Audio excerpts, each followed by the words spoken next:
ഞാൻ P K Kunhalikutty എന്ന ഞാൻ നിയമം വഴി സ്ഥാപിതമായ ഭാരതത്തിൻ്റെ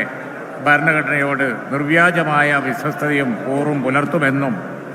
ഞാൻ ഭാരതത്തിൻ്റെ പരമാധികാരവും അഖണ്ഡതയും നിലനിർത്തുമെന്നും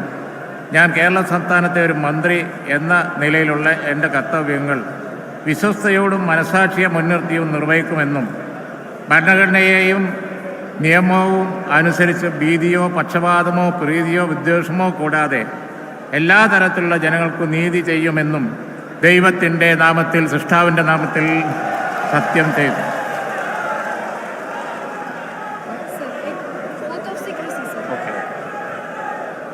ഞാൻ പി കെ കുഞ്ഞാലിക്കുട്ടി എന്ന ഞാൻ കേരള സംസ്ഥാനത്തെ ഒരു മന്ത്രി എന്ന നിലയിൽ എൻ്റെ പരിഗണനയിൽ കൊണ്ടുവരുന്നതോ എൻ്റെ അറിവിൽ വരുന്നതോ ആയ ഏതെങ്കിലും വിഷയം അങ്ങനെയുള്ള മന്ത്രി എന്ന നിലയിലുള്ള എൻ്റെ കർത്തവ്യങ്ങളുടെ മുറപ്രകാരമുള്ള നിർവഹണത്തിന് ആവശ്യമാകുന്നതൊഴികെ ഞാൻ ഏതെങ്കിലും ആളുകൾക്കോ നേരിട്ടല്ലാതെയോ അറിയിച്ചു കൊടുക്കുകയോ വെളിപ്പെടുത്തുകയോ ചെയ്യുകയില്ലെന്ന് ദൈവനാമത്തിൽ സത്യം ചെയ്യുന്നു.